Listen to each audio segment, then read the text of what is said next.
भगवान को भोग नहीं भी लगाते हैं तो क्यों नहीं लगाते हैं? आपको भगवान को भोग लगाना चाहिए, और यदि लगाते हैं तो भी आपको ये कहानी अवश्य सुननी चाहिए कि हमें भगवान का भोग क्यों लगाना चाहिए। बहुत समय पहले की बात है, एक नगर में एक ब्राह्मण रहता था और वो बहुत पूजा पाठ करता था। नदी के किनारे उसका आश्रम था, उसी आश्रम में वो निवास करता था और नगर से जो कुछ भी उसे भिक्षा प्राप्त होती थी उसी भिक्षा से वो अपने जीवन यापन कर रहा था। एक दिन वो नगर में भिक्षा मांगने गया, तो वहाँ जब भिक्षा लेने गया था तो वहाँ का जो एक साहूकार था, जो सेठ की दुकान थी, उस दुकान पे वो कभी भी किसी को उधार नहीं देता था। किंतु उस दिन उसने अपने पुत्र से कहा कि मैं किसी जरूरी कार्य से बाहर जा रहा हूँ, तो जो कोई भी आए तो उससे बिना धन लिए तुम उसे सामान मत देना। लेकिन जब वो भिक्षुक वहाँ पे पहुँचा तो उसने जो सामान मांगा तो उस बच्चे ने उसको दे दिया, क्योंकि वो बच्चा ये जानता था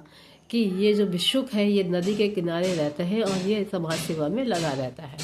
तो उस बच्चे ने उस ब्राह्मण ने केवल थोड़ा सा नमक मांगा भोजन बनाने के लिए, तो उसने वहाँ पे पिसी हुई चीज़ कुछ रखी हुई थी। उस बच्चे ने ये सोचा कि ये नमक है और उसने वो नमक उठाकर दे दिया।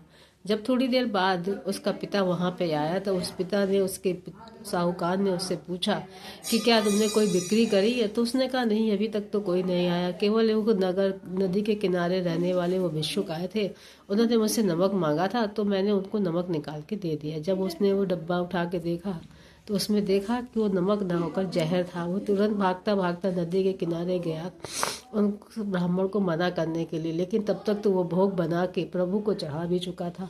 वो साहूकार बहुत परेशान हुआ। उसने कहा, बार बार उस भिक्षुक को मना कर रहा था कि आपने प्रभु को भोग लगा दिया, किंतु तुम ये भोग मत खाओ क्योंकि इसमें जहर पड़ा हुआ है, जहर खा लोगे तो ये मर जाओगे। तो बार बार उससे कहता रहा, लेकिन उस ब्राह्मण ने कहा कि नहीं, मैं नित्य प्रति वही भोग में खाता हूँ जो मैं अपने प्रभु को खिलाता हूँ, और मैंने अपने प्रभु को ये जो भोग खिलाया है मैं ही खाऊंगा।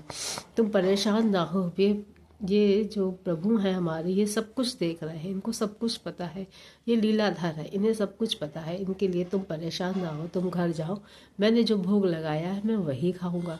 लेकिन वो ब्राह्मण वहाँ से नहीं गया, वो रुका रहा ये देखने के लिए कि इसको अगर तबीयत खराब होगी तो मैं इसे तुरंत इसके उपचार के लिए लेकर जाऊंगा। लेकिन वो आराम से उसने नदी के किनारे, उसने भी एक टेंट में बना हुआ था, वहाँ पे वो लेट गया और वो पुजारी भी रात भर वहीं पे आराम से सोया। जब सुबह उठा तो उसने देखा कि वो पुजारी भी सही है। तब उसने पुजारी से कहा कि पुजारी भैया तुम एकदम सही हो? उसने कहा, हाँ, मुझे क्या हुआ, मुझे तो पहले ही मालूम था कि मेरे साथ मेरे प्रभु हैं, और जब तक मेरे साथ मेरे प्रभु हैं तब तक मेरा कोई कुछ भी नहीं बिगाड़ सकता। चलो चलते हैं, मंदिर में जाते हैं, पूजा पाठ का कामों का समय हो गया, मैं जा रहा हूँ अब पूजा करने के लिए। तब भी वो जब उसने वहाँ जाके मंदिर का द्वार खोला तब उसने देखा कि प्रभु की छवि जो थी वो पूरी नीली पड़ गई थी। तब उसको ये लगा कि भगवान ने पूरा जहर वाला जो भोजन था, वो जहर वाला भोजन भगवान ने ले लिया और साफ शुद्ध भोजन मुझे दिया, जिस कारण मैं जीवित बचा हुआ। कहने का तात्पर्य ये है, यदि अगर हम अपने घर में भगवान की पूजा पाठ करते हैं नित्य प्रति और उन्हें भोग लगाते हैं, तो हमारे घर में जितनी भी नेगेटिविटी है, जितनी भी नकारात्मकता है, वो हमारे घर से दूर होती जाती है और पॉजिटिविटी हमारे घर में आती रहती है। इसलिए हमें अपने घर में नित्य प्रतिदिन ठाकुर जी को भोग अवश्य लगाना चाहिए।